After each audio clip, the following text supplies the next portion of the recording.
Hello friends, जय हिंद। आप सबका हमारे YouTube channel physical education and yoga में स्वागत है। फ्रेंड्स, आज एक बहुत ज़रूरी न्यूज़ लेकर आया हूँ।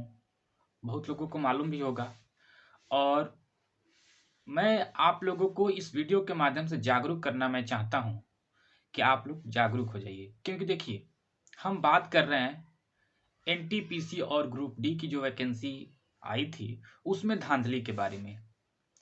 मीन्स जिस तरीके से इस बार एनटीपीसी और ग्रुप डी में ये धांधली गवर्नमेंट कर रही है, ये बिल्कुल साफ है कि जो सरकार है, इसका जो मंशा है, जो इसका ऑब्जेक्टिव है, वो ये है कि युवाओं को बेरोजगार रखना।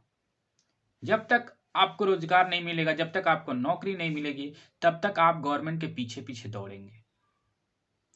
तो फ्रेंड्स, मैं ये कहना चाहता हूं कि आप सब भी सपोर्ट करें उन भाइयों को। केवल ये ग्रुप डी एनटीपीसी की बात नहीं है, ठीक है। यदि आप हम एकजुट नहीं होंगे, एक साथ नहीं होंगे, तब तक ये गवर्नमेंट हमारे हर वैकेंसी में, वो टीचिंग फील्ड का हो या किसी अदर फील्ड का हो, सब में इसी तरीके से धांधली करती आई है। ये इसलिए उभर के आया है क्योंकि इसमें स्ट्रेंथ ज्यादा है। ग्रुप डी और एनटीपीसी का जो फॉर्म फिलअप हुआ था, इसमें स्ट्रेंथ ज्यादा है। इस वजह से ये चीजें शो ऑफ हो रही दिख रही हैं। इस तरीके से पता नहीं कितनी वैकेंसी में जो है धांधली होती रही है। तो आप सब एकजुट होइए और सपोर्ट करिए। हाँ, मैं ये जरूर कहूंगा, बिल्कुल शांतिपूर्वक आप लोग करिए। हम सारे अध्यापक, सारे टीचर्स आप सबके साथ हैं और सब कुछ अपनी बातों को जरूर, क्योंकि आपको मालूम है कि चीजें मांगने से नहीं मिलती हैं, तो छीनना पड़ता है। तो सेम कंडीशन यही आ गया है। तो इसलिए मैं जितने भी बच्चे प्रोटेस्ट कर रहे हैं, उनसे मैं रिक्वेस्ट करूंगा कि आप लोग दंगा मत फैलाइए, शांतिपूर्वक अपनी बातों को रखिए। और आप में इतनी क्षमता है कि आप गवर्नमेंट को झुका सकते हैं। और जो भी अब चुनाव हो रहे हैं, आप लोग सोच समझकर वोटिंग करिए कि कौन नेता क्या है। पार्टी बेस पर मत जाइए कि ये पार्टी मेरी है तो वो पार्टी मेरी है, और वो पार्टी कुछ भी करे, आप उन्हीं को जो है उन्हीं का झंडा लहराएंगे। ऐसा मत करिए। ये जब तक आप करेंगे, तब तक गवर्नमेंट आपको इसी तरीके से पीसती रहेगी और आपको अपने हक के लिए मरना पड़ेगा। तो दोस्तों, आप सब जागरूक होइए, क्योंकि आप नवयुवक हैं और आपकी ताकत है वोटिंग। सारे लोग वोट करिए, लेकिन सोच समझ करके करिए।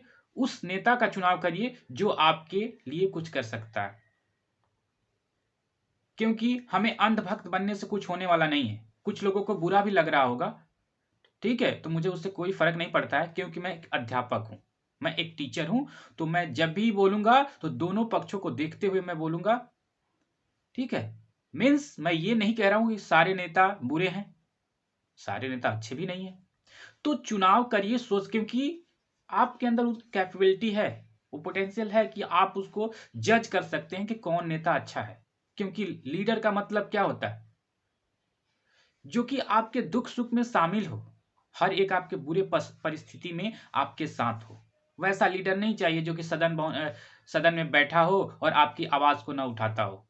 आपको वैसे लीडर की जरूरत है जो कि ग्राउंड लेवल पर आपके साथ हो और आपके हर एक समस्या में वो इन्वॉल्व हो। वैसा लीडर चाहिए। और आजकल मैं मैं क्या, आप सब जानते हैं, हम पैसा पर जा रहे हैं, ठीक है। तो ये मेरी पार्टी है, तो ये पंडित जी हैं, तो ये यादव जी हैं, तो ये ठाकुर साहब हैं। इस तरीके का जो आप टाइटल के बेस पे आप जाते हैं ना, प्लीज मैं हाथ जोड़कर आप सबसे रिक्वेस्ट कर रहा हूं ना कि इस तरीके से मत करिए आप लोग वोटिंग। और जब तक इस तरीके से करेंगे ना, तब तक आप इसी तरीके से आप अपने नौकरी के लिए भटकते रहेंगे। तो फ्रेंड्स, मैं रिक्वेस्ट कर रहा हूं, इवन मैं स्टूडेंटों से भी रिक्वेस्ट कर रहा हूं और जो अध्यापक हैं उन सब से रिक्वेस्ट कर रहा हूं कि एकजुट होकर इसकी लड़ाई लड़ी जाए और गवर्नमेंट को झुकाने का काम किया जाए। क्योंकि जब तक हम सब के अंदर यूनिटी नहीं होगी, तब तक गवर्नमेंट हमारे साथ हमेशा इसी तरह से की है और आगे भी करती रहेगी।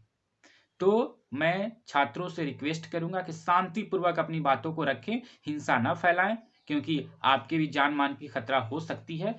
तो चलिए आप सब कोई भी परेशानी होती है तो कमेंट करके ज़रूर बताइए, हम लोग आप सबके साथ हैं।